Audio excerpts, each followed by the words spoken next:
Welcome to Oliver Gerald, your guide to the finer things in life.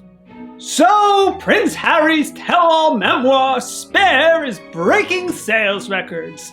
In its first day alone, the English version sold more than 1.4 million copies, and has thrust this traitorous cretin back into the spotlight. The red-haired rapscallion who absconded from his royal duties and sought to live amongst the bourgeoisie in America, spilled the beans on his upbringing, his erstwhile privileged lifestyle, and his tempestuous relationship with the royal family.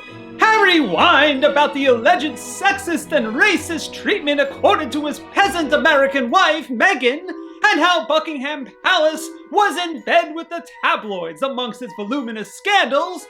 All smear campaigns, of course. In one instance, the now King Charles III supposedly cooperated with the rags to leak a story about Harry and drugs, and the monarchy never sufficiently refuted the wild slander lobbed at the Duke and Duchess of Sussex. The Crown also wouldn't support Harry and Meghan's Sussex Royal brand, which as of 2020 was effectively dead.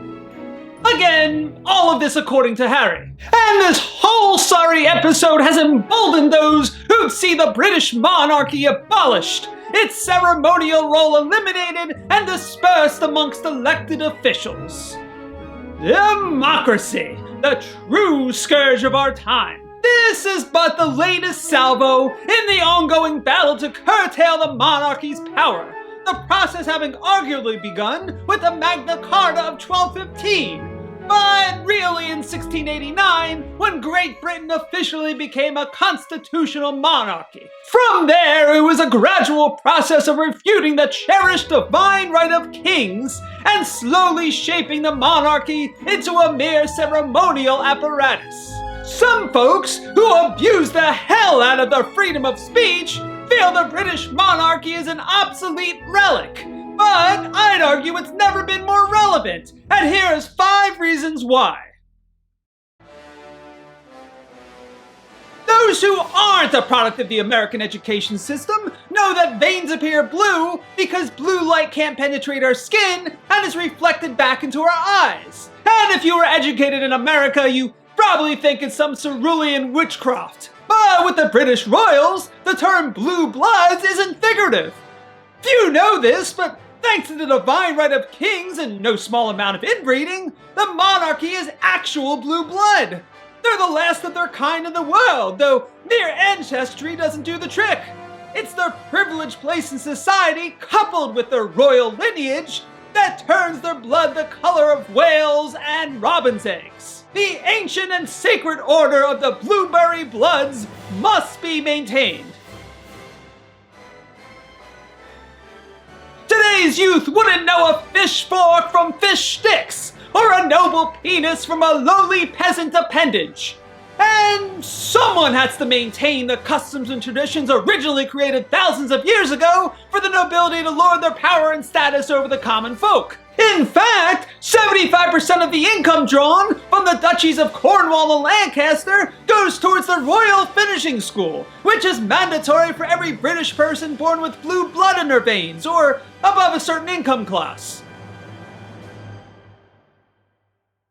In the same way God determined guilt or innocence via trials of combat, which has sadly fallen out of favor, the divine deity decrees that some people are just more important than others, be they religious leaders, the wealthy, or kings and queens. God does not favor angsty little princes who wish to go financially independent and become working royals, but aren't above taking £4.5 million from the king as a royal severance package. Those exceptions aside, God recognizes that some people are born more privileged than others and should enjoy all the material benefits that come along with it.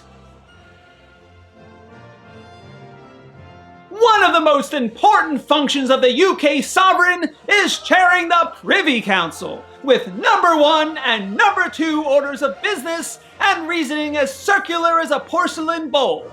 It functions as a central commode for advisors to chamber their guidance for those sitting atop the royal throne. Why, you'd have to be taking the piss, and a Really crappy person to even suggest flushing this all away.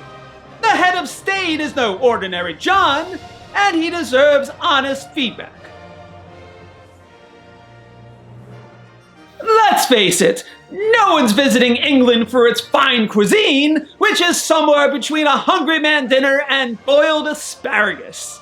No, one of the biggest drivers of UK tourism is Buckingham Palace, which generates up to £550 million in out-of-town money. Without that income, the Brits would have to stifle their vomit long enough to work more closely with their former colonies in the New World.